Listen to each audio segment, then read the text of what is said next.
안녕하세요. 지금 이 사람 임수민입니다. 지난해 발표된 여성폭력 통계를 보니까 배우자나 가족, 연인관계 등 친밀한 관계에서 벌어진 살인이나 폭력이 증가한 것으로 나타났는데요. 가정폭력, 교제폭력, 디지털 성범죄 등이 심각한 사회 문제로 대두되면서 성평등 가족부는 올해 젠더폭력에 대한 대응 체계를 강화하기로 했습니다. 오늘은 15년 동안 젠더폭력, 아동 청소년 범죄 피해자 등을 변호해온 서혜진 변호사와 함께합니다.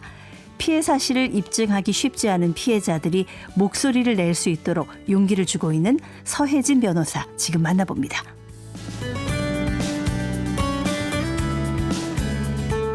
네, 서혜진 변호사님 모셨습니다. 안녕하세요. 네, 안녕하세요. 반갑습니다. 네, 좀 언론에서 크게 다뤄졌던 좀 굵직굵직한 성폭력 사건들의 그 피해자들을 담당하셔서 이렇게 기사에서 좀 본 분들도 많이 있으실 것 같아요. 서 변호사님 같이 이렇게 좀 약자들, 사회적 약자들 편에서 일하시는 그런 변호사들의 얘기를 다룬 드라마가 요즘 엄청 많이 나오더라고요. 네. 예.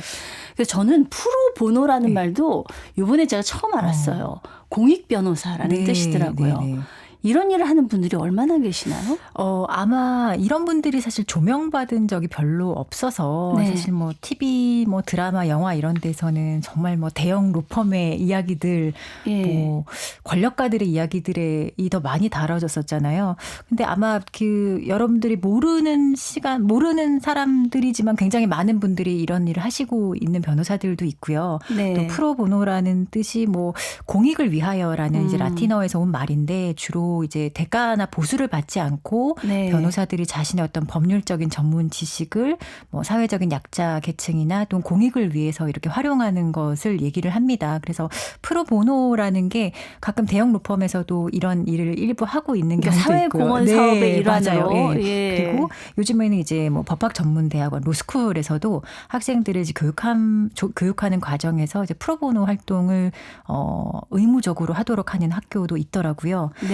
이제 우리 뭐 공익 변호사라는 명칭이 따로 있는 건 아닌데요. 주로 이제 우리나라에서 이런 일을 하시는 변호사들은 뭐 국선 변호인들, 국선 변호사들이 이제 주로 많고 또 국선 변호사 아니더라도 이런 공익적인 일에 좀 함께 마음을 모아서 단체를 만들어서 함께 하시는 분들, 뭐 그런 공익 법률 그룹 같은 것들이 있거든요. 그런 분들이 있습니다. 그런데 뭐 많으면 많고 적으면 적을 수 있는데 제 생각에는 지금 뭐 로스쿨이 도입되고 나서 그 법조 인력들이 더 많아졌잖아요. 더 다양한 사람들이 진입을 하기 때문에 아무래도 그런 일을 하고자 하는 젊은 친구들이 더 많아진 것 같다고 저는 느껴져요. 네, 굉장히 바람직한 현상이죠. 어떤 분들이 공익 변호사의 도움을 받을 수 있는지요? 지금 뭐 우리나라 제도로 말씀을 드리자면 일단 그 변호사가 필요한데 자력이 없는 사람이 있어요. 경제적인 자력이 없거나 또는 뭐 아니면 뭐 장애가 있다든지 아니면 노령이라든지 이런 경우에는 형사 사건에 뭐 피고인이 된다면 피고인 국선 변호인의 도움을 받을 수도 있고요.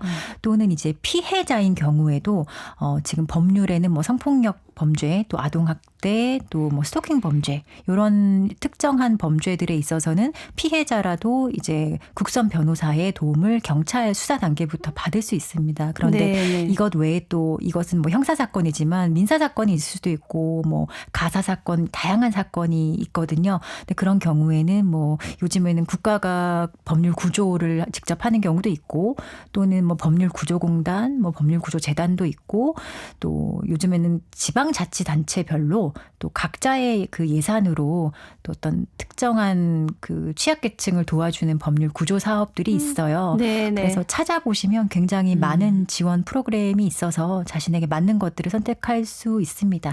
여러 가지 경제적인 이유로 법률적인 지원을 받기 힘든 분들을 위해서 이런 제도도 맞습니다. 있고 일하는 분들도 있는데 또 한켠에서는 물론 공익 변호사가 훌륭한 일들을 하고 있지만 이게 아무래도 또 돈도 안 되고 또 일도 굉장히 많고 그래서 실질적으로 좀 승소율도 떨어진다더라.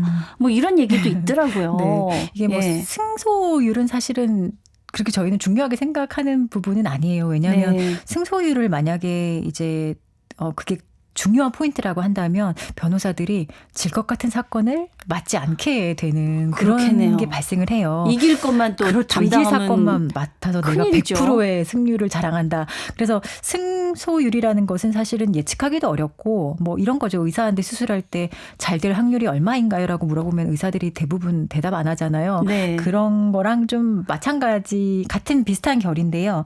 글쎄요, 이게 뭐 그런 편견이나 오해는 분명히 있는 것 같아요. 근데 그게 네. 주로 이제 뭐 국선 변호 사건은 뭐 더 뭐 소홀하다라든지 이런 오해나 편견이 있는데 제가 볼 때 그런 것들은 그 어떤 제도적인 뒷받침의 문제인 것 같아요. 그러니까 어떤 변호사가 내가 이 일을 하고 싶은데 계속 잘 할 수 있도록 자원이나 이런 것들이 뒷받침되어야 하는데 여전히 우리나라에서는 그런 것들이 좀 뒷받침되지 않는 경우가 많거든요. 네, 그래서 네. 어떤 사람이든지 간에 자기가 맡은 이 사건은 네. 사실 다 최선을 다해서 좋은 방향으로 이끌어 가려고 하는 게 변호사들의 기본적인 네. 예, 마음일 것입니다. 제가 너무 세속적으로 여쭤봤나 봐요. 그 사회적 약자, 피해자들을 돕는 변호사들이 인권 변호사 이렇게 부르는데 그런 범주에서 보면 우리 서희진 변호사님도 인권 변호사시잖아요. 저는 스스로는 절대로 인권 변호사라는 이야기를 하고 싶진 않아요. 예. 예. 그게 사실 훌륭한 인권 변호사님들 많죠.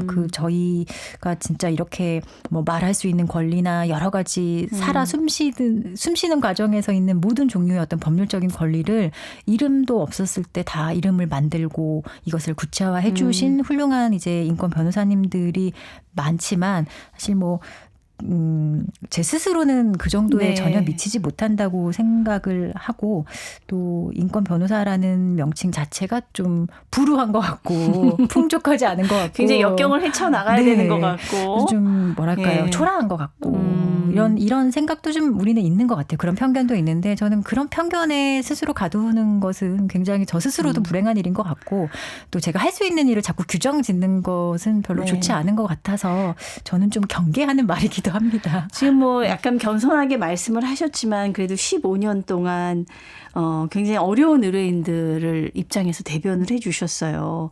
어떻게 보면 그분들 입장에서는 인생 최악의 순간에 변호사님 만난 거잖아요. 그렇죠? 이런 분들 미투 때 사실은 굉장히 권력을 가진 분들한테 피해를 당한 분들의 또 입장에 서시기도 했고 이런 분들을 만나면 어떤 생각이 드시는지요? 좀 다른 사람이란 생각 잘 안 하는 것 같아요. 특별한 사람이라고 생각하지는 않아요. 그냥 여러 사람들 중에 한 명일 뿐이고 네. 피해를 입은 사람인 것이죠. 그리고 사실 정말로 제가 만나는 지금도 그렇고 저희 뭐 의뢰인들이나 제가 돕는 피해자들 대부분은 사실은 저를 만나는 그 시간이 아마 정말 최악의 순간일 거예요. 예.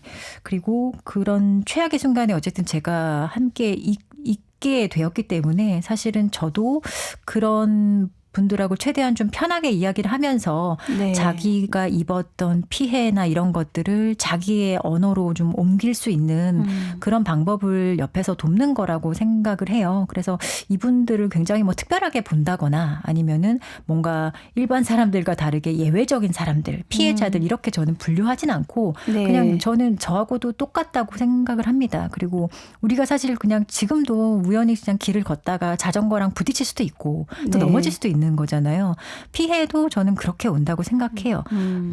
내가 넘어지거나 자전거랑 부딪히는데 내가 그렇게 잘못한 게 없을 수도 있어요. 네. 피해도 사실은 마찬가지고 내가 잘못해서 입었다기보다는 사실 좀 이런 것들은 구조적인 피해라든지 어떤 힘의 구조, 권력의 뭐 비대칭에서 오는 그런 피해가 많기 때문에 그런 좀 구조적인 문제를 더 보려고 노력하고 또 그 네. 과정에서 자신의 잘못이 아니라는 것을 좀 함께 이야기하는 그런 시간이 더 중요하다고 생각을 주로 해요. 그러니까 피해자가 특별해서 피해를 입은 것이 아니다. 그렇죠. 네. 우리 누구도 피해자가 될 수 그럼요. 있는 거니까. 근데 사실 법이라는 게 말이죠. 우리가 어떤 누군가를 보호하기 위해서 만들어 놓은 제도지만 이게 법으로 해결하는 과정은 굉장히 오래 걸리고 지난한데 거기에 반면 시원하게 해결해 주는 거는 없다는 생각이 제가 들 때가 많이 있습니다. 이게 없는 사람들한테는 좀 멀기만 하게 느껴지는 그런 게 아닌가 이런 생각이 들 때가 많은데 어떻습니까? 그러니까 뭐 저는 그 일을 사실 처음에 저도 법대를 나왔고 사법시험 보고 사법연수원 거치고 이런 과정이 있었는데 사실 그렇게 밖으로 나오기 전까지만 하더라도 저는 법은 굉장히 완벽하고 정의롭고 공정하고 정말 낮은 곳을 향해서 흐르고 있다라는 생각을 막연하게 해서 굉장히 신뢰를 했었거든요. 네. 그런데 이제 저도 이제 변호사 생활을 한 15년 넘게 하고 있는데 제가 점점 느끼는 것은 오히려 조금 더 부정적이에요. 법은 절대로 평등하지 않다. 공정하지도 않다. 그리고 정의롭지도 않다라는 게 지금의 저의 마음입니다. 실제로. 그런데 결국에 왜 이럴까? 그럼 법이 문제가 있을까라고 법을 들여다본다면 물론 법이 가지고 있는 근본적인 문제가 있을 수 있어요. 어차피 법이 만들어지는 과정은 권력자들에 의해서 만들어지기 때문에 권력을 가지지 못한 사람들의 마음이나 입장이 대변되기 굉장히 어려운 구조를 가지고 있고 또 하나는 법은 생각보다 또 괜찮아요. 법은 굉장히 논리적일 수도 있고 또 유연하기도 하거든요. 언제나 우리가 마음먹으면 사실 고칠 수 있는 것이고 없앨 수도 있고 새롭게 만들 수도 있어요. 그런데 가장 큰 문제는 그 법을 다루는 사람들인 것 같아요. 네. 언제나 사람들이 더 문제이고 항상 똑같은 사건을 똑같이 다루지 않고 또 똑같은 잣대를 제대로 들이대지 않고 항상 그 사건에 있어서 뭔가 차등을 두고 예외를 자꾸 두고 해석이 달라지는 것들을 보니 사람들이 법을 믿지 않고 사법부를 신뢰하지 않고 점점 더 불신으로만 사실 치닫게 되는 게 지금의 상황 아닐까라는 생각이 들어 좀 씁쓸합니다. 사실 그 재판이라는 것이 이제 법정에서 이루어지지만 그 법정 안에서보다 사실 법정 밖에서의 일이 훨씬 더 중요하다라고 얘기를 하더라고요. 저는 그렇게 생각합니다. 예. 예. 그래서 우리 변호사님이 쓴 책도 보니까 법정 밖의 일입니다. 네. 법정 밖이 더 중요하다는 거예요. 뭔가 진실을 밝혀내고 중요하다기보다 거기에 더 저는 진실이 있다고 생각해요. 제가 이제 책의 이름을 법정 밖의 이름들이라고 지었던 이유는 많은 피해자들, 특히나 이제 좀 젠더폭력 피해자들이나 사회적으로 취약한 지위에 있는 피해자들은 자신의 피해를 법정까지 가지고 갈 수가 없어요. 네, 그래서 네. 그런 한계나 어려움 그리고 그런 현실에 대한 이야기를 조금 강조하고자 법정 밖의 이름들이라고 했고 일단 법정까지 가는 것도 보통 맞아요. 사람들은 힘들다. 맞습니다. 그거를 예. 조금 얘기해 주고 싶었어요. 우리 서유진 변호사님은 지금 15년 정도 젠더폭력 아동 청소년 범죄 피해자들 편에서 지금 대변인이 되어주고 계시는데 어떻게 이쪽에 관심을 갖게 되셨는지요? 저는 그냥 제가 막 거창한 이유를 가지고 나는 변호사가 되어서 이런 일을 해야지라고 생각해 본 적은 정말 단 한 번도 없었던 것 같아요. 네. 법대를 나왔고 또 좀 자격증을 가지고 있으면 좋겠다라는 좀 되게 단순한 생각에서 사법시험 준비를 했었던 거고 그리고 뭐 변호사가 되면 사실 나만 건강하고 내가 잘 얘기할 수 있다면 언제까지든 일할 수 있잖아요. 근데 그런 마음으로 사실 시작을 한 것인데 이상하게 제가 이제 변호사 생활을 계속 하다가 뭐 처음에 로펌에 있을 때는 주로 이제 피고인 변호하고 뭐 가해자들 변호하고 그런 걸 많이 했었어요.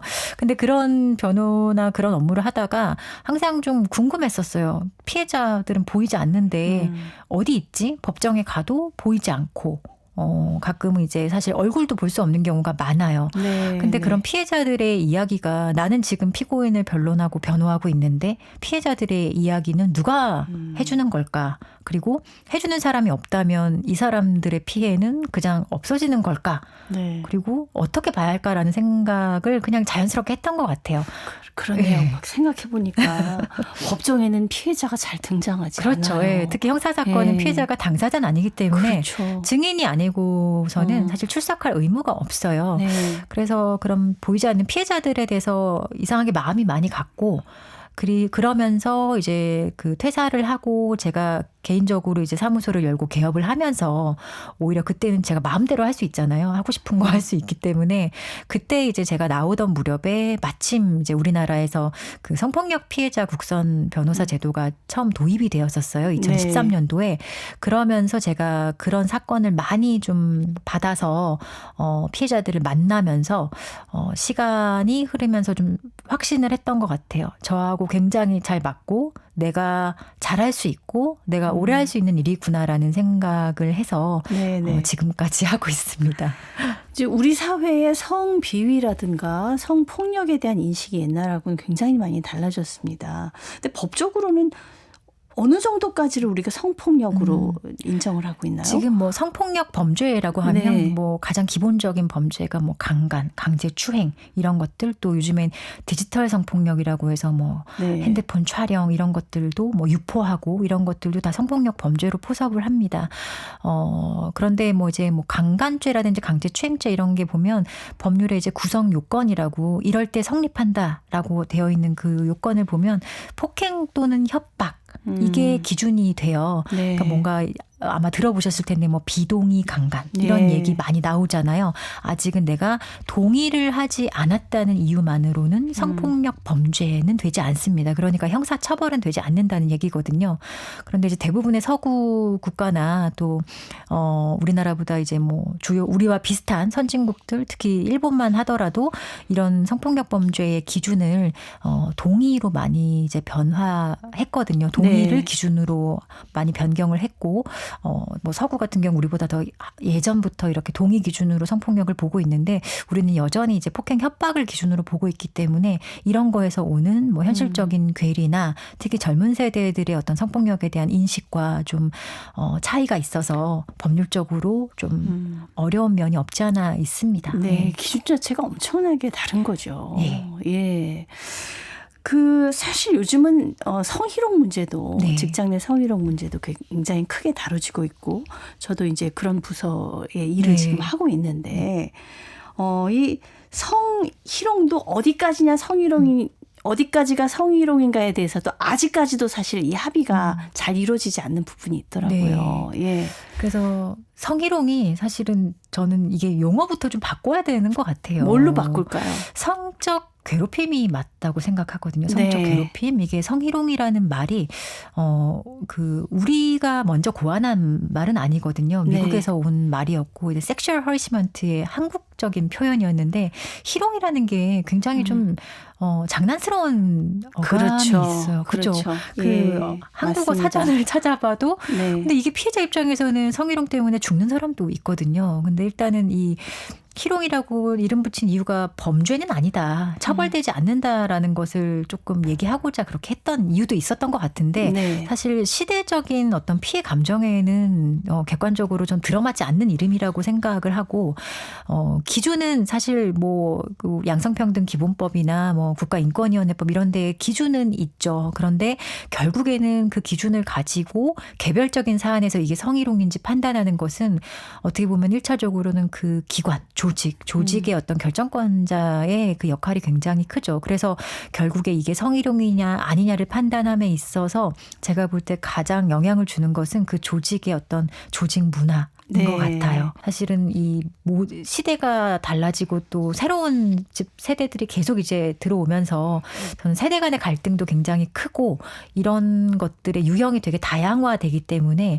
항상 좀 그 조직의 어떤 상급자들은 이런 유형이나 아니면은 양상에 대해서는 좀 인지를 하고 있어야 될 필요는 있다고 생각합니다. 네, 그 많은 성폭력 피해자들을 만나보셨으니까 우리 사회가 갖고 있는 피해자에 대한 편견 같은 것들이 아직도 있지 않습니까? 예, 옛날보다는 많이 좋아졌다라고 하지만 여전히 그 피해자들 중에 유독 이제 성폭력 피해자들에 대해서는 좀 가혹한 게 있어요. 그러니까 성폭력 피해를 당했으면 이렇게 행동했을 거야라고 하는 게 대표적인데 뭐 대표적인 게 뭐 우울하거나 울거나 뭐 좀 아무래도 좀 침울하게 일상을 보낼 것 같다라는 아니 성폭력 그런 게 있어요. 피해를 당했다는데 일상생활 다 하던데? 그렇죠. 출근을 했네 이런 얘기 웃던데? 그렇죠. 예, 그리고 웃는 것도 뭐라고 그리고 SNS에 뭐 행복한 사진 올린다거나 뭐 맛집 가고 여행 가고 이런 사진 올린 것도 결국에 재판 과정에서 굉장히 공격의 포인트가 되기도 하거든요. 그런데 이건 되게 사실은 되게 코미디인 거죠. 그 직장을 다니고 있는데 예를 들어 뭐 직장 내에서 성희롱이 있었다. 그래도 그 다음날 직장은 나가야 되거든요. 그럼요. 뭐 울면서 나 이런 일 당했어요라고 표시내기가 어려운 거잖아요. 그리고 자기가 그래도 생계가 있잖아요. 그렇죠. 그 피해자도 그리고 자기 생계가 있는 합리적으로 판단하는 인간이고 또 일상생활을 하는 사람인데 우리가 많은 경우에 피해자들이 합리적인 판단을 하고 선택을 하는 걸 굉장히 의심하기도 하고 또 일상적인 생활을 계속 유지하는 거를 되게 의심의 눈초리로 바라보기도 하는데 이거는 굉장히 좀 잘못된 거죠. 우리가 네. 좀 다시 생각해 봐야 될 부분이 아닌가 합니다. 변호사가 된 후에 우리 서진 변호사님 처음 맡은 성폭력 사건이 혹시 어떤 사건이셨어요? 제가 처음 맡은 사건은 중학생 피해자의 사건이었어요. 예. 근데 정말로 이제 저도 처음 접하는 성폭력 사건이었고 이제 어리잖아요. 피해자가 미성년자였고 네. 그리고 되게 좀 중한 성폭력 범죄 피해를 입었던 사안이라 다음 날 제가 진술하기로 이제 경찰서에 함께 가야 하는데 경찰서에 가서 이제 처음 만나게 되어 있었어요. 이게 국선 변호 사건이어서 먼저 상담을 하고 진행을 하기로 했는데 전날 정말 너무나 제가 잠이 안 올 정도로 걱정이 되는 거예요. 네. 이 친구를 어떻게 대해줘야 하는가. 정말로 뭐 치근하게 봐야 하는지 또는 아니면 뭐 선생님처럼 다뤄야 하는지 엄마처럼 해줘야 하는지 너무나 생각이 많았거든요. 그리고 이 친구가 어떨지에 대해서 상상이 가지 않는 거예요. 네. 그런데 제가 이제 그 친구를 다음날 뭐 해바라기 센터에서 만나고 상담을 하면서 느낀 게 정말 내가 잘못된 생각을 했었구나. 그냥 이 사람 그대로구나. 이 아이 그대로구나. 이 아이 그대로 제가 대해주면 됐던 것을 굉장히 뭐 성폭력 피해라고 해서 어떻게 해야 할까라는 것을 먼저 생각했다는 것 자체가 네. 저도 사실 굉장히 준비가 되지 않고 오히려 피해자에 대해서 편견을 가지고 있었구나. 그런 생각을 하면서 제가 그렇게 시작을 했던 것 같아요. 그래서 네. 그 친구는 아직도 제가 굉장히 기억에 많이 기억 속에 많이 크게 자리 잡고 있고 네. 저에게 피해자들도 그냥 똑같다. 똑같은 그냥 우리의 그냥 이웃처럼 대해주면 되는 사람이고 네. 특별할 것도 새로울 것도 뭐 우리가 치근하게 바라볼 대상도 아니다라는 거를 알려준 되게 기억에 남는 친구예요. 큰 깨달음을 줬네요. 그 서혜진 변호사님 2018년에 이제 이 사회 미투 때문에 한참 많은 이제 뭐 문제들이 제기가 됐을 때 그때 굉장히 바쁘셨어요. 뭐 이윤택 감독이라든가 뭐 안희정 사건이라든가 여러 가지 사건들이 있어요. 이런 권력형 성범죄잖아요. 그때랑 지금 비교해 보면 어떻습니까? 권력형 성범죄의 비율이 많이 줄었을까요? 아닌 것 같아요. 네, 저희도 줄기를 바라는데 사실은 권력형 성폭력이라는 것 자체가 성폭력 자체가 힘의 차이에 기반해서 발생하는 모든 종류의 어떤 성적 폭력을 얘기를 하잖아요. 네. 근데 그 앞에 권력형이라는 조어가 또 붙는다는 것 자체가 굉장히 좀 특이한 현상인데 이 권력이라는 것 자체가 그 정도로 우리나라에서는 사실은 성폭력 범죄의 가장 큰 원인인 것 같고 그 권력이라는 게 뭐 정치적인 권력일 수도 있고 경제적인 거 뭐 자리에 대한 거 다 되잖아요. 근데 제가 이렇게 보면 현장에서 상담을 한다거나 뭐 뉴스를 본다거나 기사를 접한다거나 이랬을 때 2018년도와 비교를 해보면 지금도 크게 상황은 나아진 것 같지 않고 여전히 이런 종류의 범죄는 발생하고 있고 피해자는 보호받지 못하고 있는 경우가 많고 한참 지나서 피해 사실을 이야기하게 될 수밖에 없는 경우도 많잖아요. 네. 그래서 여전히 굉장히 문제 제기하는 방식이나 그런 문화도 그렇게 나아졌다라고 보기는 굉장히 어렵다고 저는 생각을 해요. 네, 그런 피해자들이 문제 제기를 하기까지는 정말 어마어마한 용기가 필요한 거거든요. 예, 요즘 교제 폭력 얘기도 이제 문제가 많이 됩니다. 뭐 데이트 폭력 옛날에는 그랬는데 이제 교제 폭력 이렇게 얘기하더라고요. 이 교제 폭력 또 디지털 성범죄 이런 것들 이제 예전에는 우리가 이제 없었던 것들이에요. 근데 이런 범죄들에 대해서 우리가 그 대처하는 그 법안이 지금 제대로 마련이 되어 있지 않는 그런 상황인 거죠. 사실 뭐 교제 폭력, 디지털 성범죄를 범한 사람들을 처벌 못하는 건 아니에요. 네. 디지털 성범죄 같은 경우는 뭐 믿기 어려우실 수도 있겠지만 우리나라가 굉장히 촘촘하게 행위를 범죄로 봐서 처벌을 하고 있어요. 네. 그래서 오히려 서구에서도 우리의 이런 디지털 성폭력 처벌 체계를 연구하러 올 정도로 우리는 굉장히 좀 이거를 범죄, 성폭력 범죄의 영역으로 일찍부터 다뤄왔었거든요. 네네. 그리고 교제폭력도 예를 들어 교제하는 과정 또는 교제 전후의 과정에서 뭐 누군가를 폭행한다거나 뭐 괴롭힌다거나 뭐 주거 침입한다거나 이런 여러 가지 행위가 있잖아요. 그 개별 행위가 어떤 범죄에 해당하느냐에 따라서 사실은 처벌할 수 있어요. 그런데 이 사람들을 처벌 못하는 문제가 아니라 가장 큰 문제는 피해자 보호에 자꾸 실패한다는 거거든요. 뉴스를 보셔서 아시겠지만 그렇죠. 그죠. 스토킹하다가 결국에는 누군가 죽어요. 그리고 뭐 교제폭력이었는데 교제했던 관계인데 뭐 결별의 과정에서 얘기가 잘 되지 않고 또 상대가 또 계속 그거를 받아들이지 못하다가 어느 날 또 극단적으로 누군가를 또 해하거나 이런 사건이 자꾸 발생하거든요. 그런데 뭐 교제폭력 같은 경우는 처벌의 문제보다는 이게 뭐 피해자 보호가 사실은 어떤 경찰을 만나느냐에 따라 달라지는 거예요. 그러니까 신고를 했는데도 그게 받아들여지지 네. 않아서 죽음에까지 가고 이런 안타까운 그렇죠. 상황을 네. 뉴스에서 많이 그래서 봅니다. 그게 예. 사실 피해자들의 개인 운에만 맡기는 게 맞는가라는 생각을 계속 하게 되는 거죠. 지금 한 개인의 운에만 의존하는 방식의 형사사법 시스템을 어느 네. 누가 찬성할 수 있겠어요. 그래서 결국에 교제폭력도 지금 가장 공백인 것이 초기에 피해자를 그러니까 경찰서에 최소한 찾아온 피해자 또는 경찰이 인지한 피해자를 어떻게 추가적인 피해 없이 이 사람을 보호할 것인가 그 지점에 대한 공백이 지금 있는 거예요. 네, 이 교제 폭력을 좀 심각하게 봐야 하는 어떤 사회적인 분위기도 필요하다고 보는 것이 사귀던 사이에 그럴 수도 있잖아라는 생각을 하는 경우도 아직 많이 맞아요. 있거든요. 그러니까 뭐 예를 들어 대표적인 게 스토킹이죠. 네. 우리가 스토킹만 하더라도 뭐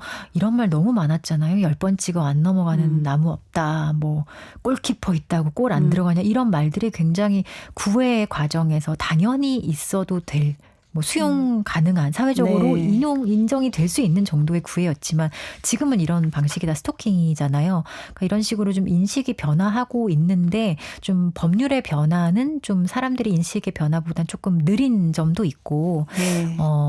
좀 더딘 면도 있죠. 그렇지만 어쨌든 피해자들이 계속 희생되거나 죽는 방식의 어떤 이 현실은 그대로 방치할 수는 없고 피해자들이 왜 죽는지 또 왜 보호받지 못하는지를 면밀하게 살피고 더 큰 피해가 있기 전에 우리가 이 공권력으로 피해자들을 보호할 수 있는 그런 식의 법률과 제도는 좀 절실한 상황이긴 합니다.